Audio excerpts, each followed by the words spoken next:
Hey everyone, it's Coach Rick. So today's discussion is on deadlifts. For those of you who go to the gym to work out, good job. I think that everybody should have an element of resistance training in their exercise routine. So my runners, especially competitive runners, distance runners, they probably don't like lifting because it supposedly makes the muscles stiffer, but that's not true. Now, I'm not asking everybody to be a bodybuilder. I'm just asking you to do resistance training. So for those of you who just do resistance and you don't do cardio, I think you should do that. Cardio is essentially something that helps with blood pressure, heart rate, blood vessels. And also, because you have to do it outside in most cases, it settles you because you see the nature around you and you see movement.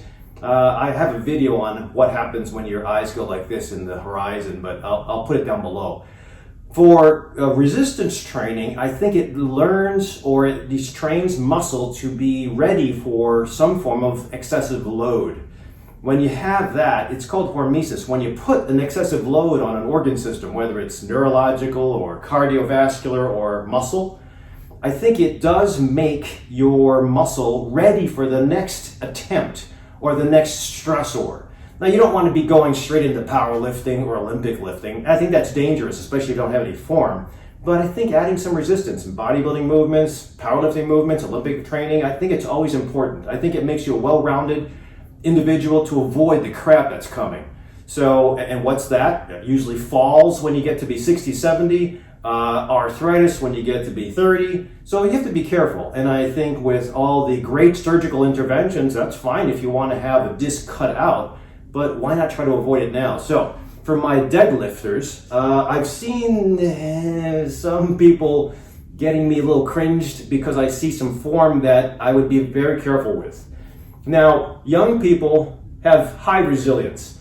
In high school, if you go to a high school locker room or you go to the college gymnasium, you see just muscle. You see guys especially going through muscle, getting psyched up and just lifting a lot of weight. That's fine, but I think if you add those bad forms up or those bad attempts up in time, it's going to cause or increase your chances for injury. Think of it as city miles on your car. If you're in the city, there's always inevitably going to be bumps and potholes. And with your mileage or with your car, you're going to do fine. You probably won't have, especially a brand new car, you probably will not have any life-threatening or rim or suspension-threatening damage, but over the course of time, repeated potholes, even if they're small, repeated potholes, train tracks, curbs, will damage the suspension in time, requiring a major overhaul. So, liken that to the back. When you have a back that will tolerate one pothole, cool. If you open up and don't care about driving or lifting, and you just injure yourself or you cause multiple pothole hits, you might not have a bad outcome during your gym session, but in the course of years, decades, you're asking for trouble. And you talk to anybody that's had back surgery or a back spasm, number one, you can't work. Number two, some of them have to get injections. Number three, you sneeze, you cough, you try to bear down to poop, and that just sends pain down your leg. Some people, unfortunately, have dropped foot because of the damage that's been long-term. So you have to be careful about these things. So bottom line is we have to keep it safe. Come to me or come to one of my coaches in the endorphin effect and we'll teach you the proper thing. But if you're outside of the area, just listen to this. So I'm going to show you what to do on the gym floor, but to do a deadlift properly, you have to have some imagery. So the deadlift, if you don't know what I'm talking about, is that exercise where you go down into lifting a barbell and you grab the barbell and you come up. If you see, you've probably seen it, and I'll show you what it is. But most important is to keep certain axes neutral. So imagine this. Imagine a rod, a metal rod going from knee to ankle to floor, and it's bolted into the floor. That's the first image, right? So if you imagine that, knee to ankle to floor, I can't move that rod, and I have to grab this bar, this imaginary bar here, so my butt has to stick out. And this is a little weird, but that keeps the knees from getting hurt. Second imagery is to have an imaginary rod going from shoulder to elbow to wrist to the bar. So when you go down to lift, as long as you keep this rod straight, when you grab the bar, you have that imaginary rod that keeps it almost parallel to the first rod, okay? Now, in order to do that, you do have to stick your butt out a little bit. So one of the things I try to get my patients to prep is to imagine that you're on your heels. So most of us, or I should say sprinters especially, walk around on their toes. And they walk around on their toes because it's faster. But if you walk around on your heels, it's a little bit weird. But you don't have to actually lift like that. But if you imagine shifting your weight to the heel portion, it'll automatically get you to jut out your butt. And you're starting the movement properly. So if you imagine putting a lot of your weight into your heel and feeling the heel on the ground, and then imagining that rod, imagining this rod, that's the perfect setup for not having an injury. The third image I'm going to suggest to you is a neutral spine. So everybody has a curvy spine, and some people are more curvy than others, depending on their form, their muscularity. But if your spine is meant to be mostly straight up and down, that's called neutral, versus curved versus arched. In a neutral spine, you'll have less chances for injury. So that's the third image, a rod going from neck bones to thorax or chest bones to lumbar spine to sacrum. Imagine that rod. I'll do it from the side, in addition to the other rods. Leg rod, arm to bar rod, and now spine rod. So when you're getting into the position, the rods all stay stable. And I'm looking like Frankenstein, but this is what you have to practice to avoid injury. And I'll tell you why.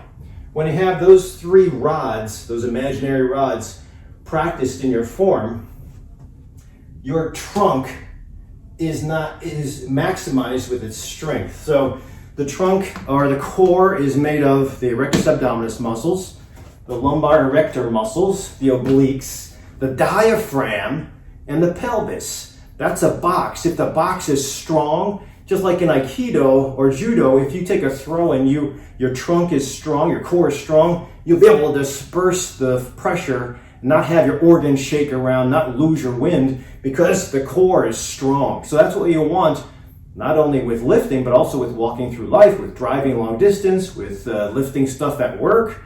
You want a strong core. And it's not just leg lifts and crunches.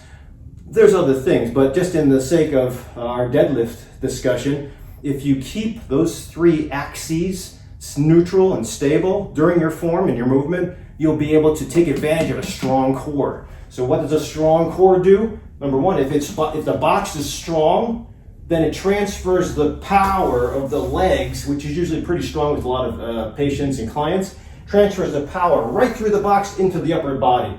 So if you have a weak core, you'll have the core act as a lever or fulcrum.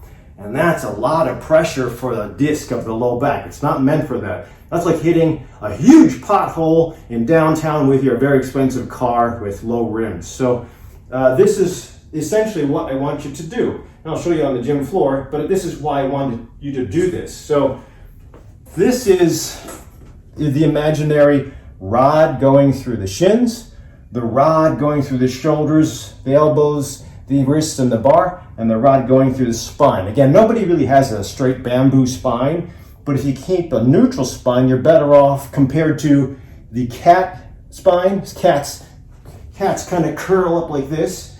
Cat spine where you have a hump back, or cow spine where you have a curved back.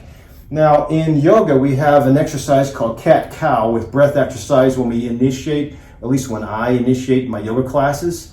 And it does warm up the spine. It also gives you a sense of position for your abs, your low back, your sacrum, your pelvic tilt.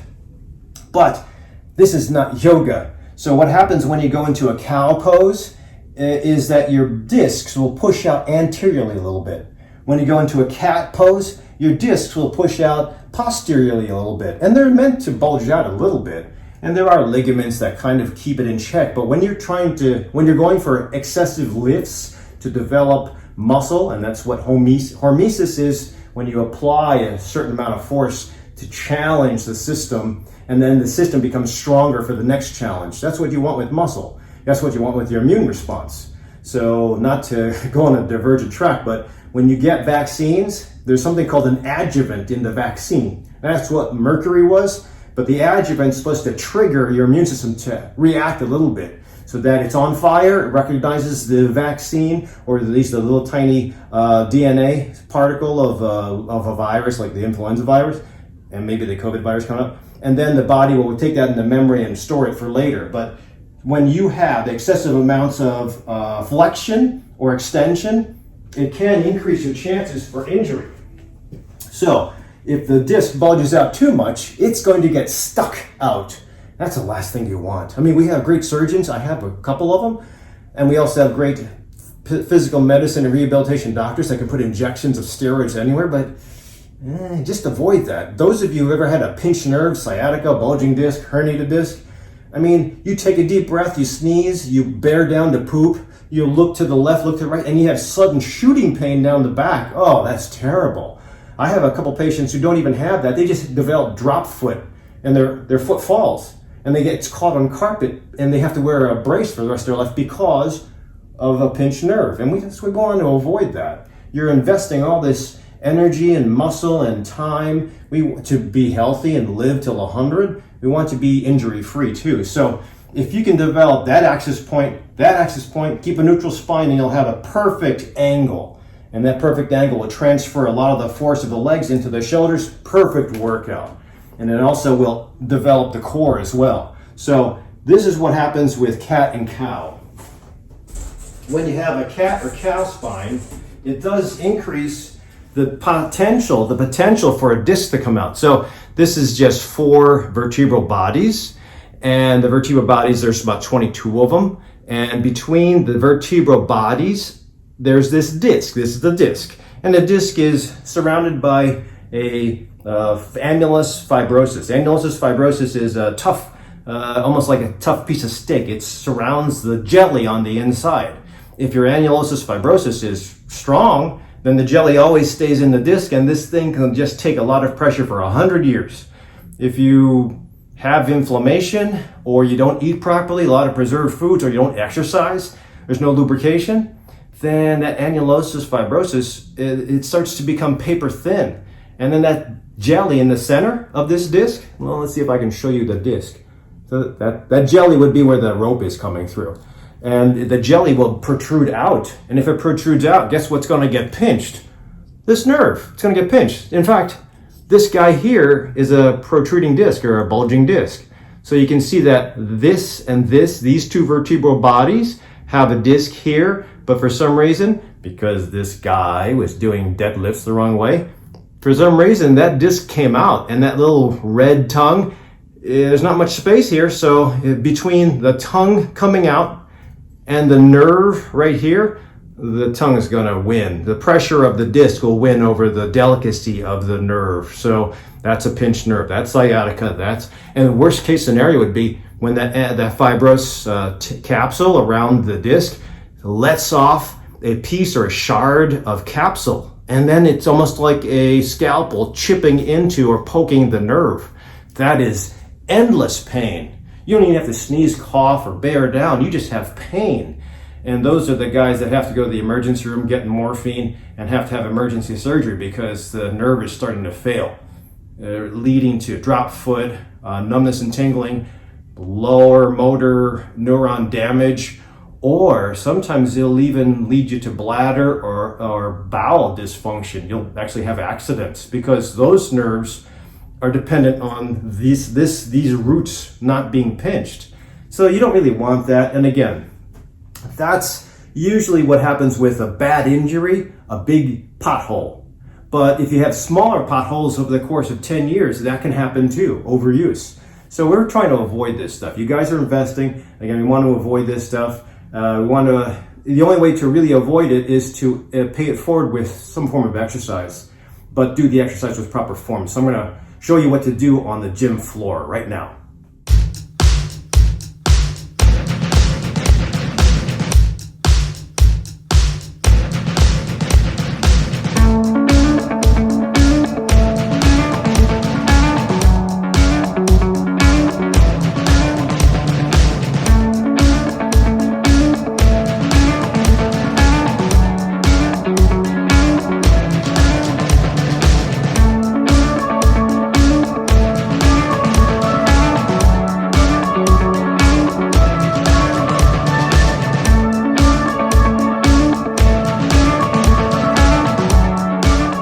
So hopefully that was a good demo of what you're supposed to do as far as form. If you don't know what to do and you're not in the area, or if you are in the area and you can't get to me at the Endorphin Effect, ask your doctor for a referral to a physical therapist.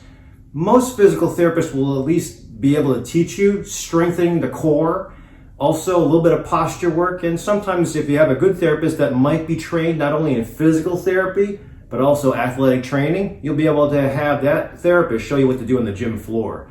If you get discharged from physical therapy or you don't have a physical therapist around you, seek out a good coach that does practice powerlifting, Olympic lifting, and hopefully they'll be able to teach you a couple good things. If you've had any back injuries and you did have surgery, I still say you can build up the core without risking another disc coming out. And that's the problem, is even if you fix that disc with cutting out the disc, putting a wedge of cement in there, putting a fake disc in, the disc above and the disc below that guy that was replaced or fixed, they're apt to get damaged. So it all comes down to eating properly, getting good rest, forcing muscle to work a little bit, and trying to keep a well-balanced lifestyle. So if you don't know what that means, come see me or check out my link to lifestyle coaching on Herbal 411. Otherwise, don't forget to subscribe. Share this with anybody that you think is practicing humpback or cat-cow the wrong way, and I'll see you at the next video. Hey, by the way, I wanted to tell you, this is my acupuncture bench. So in case you do have the beginnings of an injury, get in to see me. I can give you acupuncture, reverse the injury, hopefully quick.